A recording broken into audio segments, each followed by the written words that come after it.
Back to news. Khammam జిల్లా కొత్తగూడెంలో తెలంగాణ జాగృతి ఆధ్వర్యంలో బతుకమ్మ ఉత్సవాలు ఘనంగా జరిగాయి. ఈ వేడుకల్లో ఎంపీ కవితతో పాటు మహిళలు పెద్ద సంఖ్యలో పాల్గొన్నారు. రంగురంగుల పూలతో బతుకమ్మను పేర్చి ఆడి పాడారు. మరిన్ని వివరాలు మా ప్రతినిధి మమత అందిస్తారు. ర్యాలీ ఏదైతే ఉందో ఖమ్మం జిల్లా ఓల్డ్ బస్ స్టాప్ నుంచి ఆ ర్యాలీలో ఉన్నాము. ప్రస్తుతం ఎంపీ కవిత గారు అక్కడి నుంచి ర్యాలీగా బయలుదేరడం జరిగింది. దాదాపు 20 నిమిషాల క్రితం నుంచి ఈ ర్యాలీ కొనసాగుతుంది. ప్రస్తుతం మనం చూస్తూ ఉన్నాం, దారి చుట్టూ కూడా అభిమానులంతా కూడా పెద్ద ఎత్తున అభివాదాలు చేస్తూ స్వాగతం పలుకుతున్న పరిస్థితిని చూస్తూ ఉన్నాం. సో మొత్తంగా చూస్తే ఈ ర్యాలీ కావచ్చు, ఈ అభిమానుల ఆదరణ కావచ్చు ఏ విధంగా ఉందో ఆవిడ మాటల్లో అడిగి తెలుసుకునే ప్రయత్నం చేద్దాం. సో చూస్తూ ఉన్నారు, నిన్న భువనగిరిలో చూసారు, ఈ రోజు ఖమ్మంలో. సో ఓవరాల్ గా ఈ అభిమానం ఏ విధంగా అనిపిస్తుంది మీకు? రోజు రోజుకి పెరుగుతున్నట్టు అనిపిస్తుందా మీకు?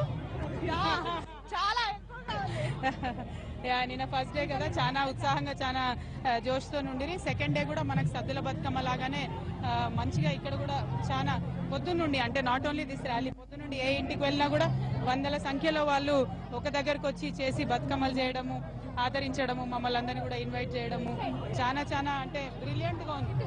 ఉట్టిగా ఏదో మొక్కుబడికి చేసినట్టు కాకుండా నిజంగా హార్ట్ఫుల్ గా చేసినట్టుగా.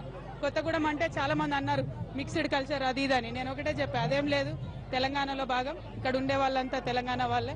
ఇక్కడ ఉండేటటువంటి ఈ ప్రాంతానికి చెందినటువంటి వాళ్ళు కూడా మన రాష్ట్రం అన్నటువంటి భావనను స్లోగా పెంపొందించుకుంటున్నారు. ఈ సంస్కృతిలో ఈ ప్రజలతో కలిసిపోతా ఉన్నారు. సో అట్లాంటప్పుడు మనం వెల్కమ్ చేయాలి. ప్రజల మధ్య అయితే ఎటువంటి ఇబ్బందులు లేవు కదా అన్నటువంటి కాన్సెప్ట్ తోనే నేనైతే చాలా కాన్ఫిడెంట్ గా ఉన్నాను. ఆ కాన్ఫిడెన్స్ ఇవాళ ఇప్పుడు రిఫ్లెక్ట్ అవుతా ఉంది. మీరు చూస్తున్నారు, ఇన్ని కిలోమీటర్లు నడిచాము, ఇన్ని కిలోమీటర్లు కూడా దారి పొడవుతా అందరు కూడా నిలబడి మనకు స్వాగతం చెప్తున్నారు తప్పితే ఎక్కడ ఎవరు కూడా మననేమి అన్నట్టు కానీ కమెంట్ చేసినట్టు కానీ మీరు చూస్తున్నారు కదా. So I think people are wanting to be together. ప్రజలు కలిసి ఉండాలని అనుకుంటున్నారు. ఆ సందర్భంలో మనం విడగొట్టుకోకుండా కలుపుకోకపోతేనే బాగుంటది అన్నటువంటిది నా ఉద్దేశం. అధికారుల నుంచి, పోలీస్ శాఖ నుంచి కావచ్చు, జిల్లా కలెక్టర్ నుంచి కావచ్చు, ప్రతి ఒక్కరు కూడా ఎవరైతే సాధారణ మహిళలు కూడా అంటే ఒక గ్రూపులుగా ఫామ్ అయి బతుకమ్మలు పేర్చడం కావచ్చు, అలాగే అందరూ కూడా సంతోషంగా ఈ పండుగ నిర్వహిస్తూ ఉన్నారు. ఇది ఇక్కడ పరిస్థితి.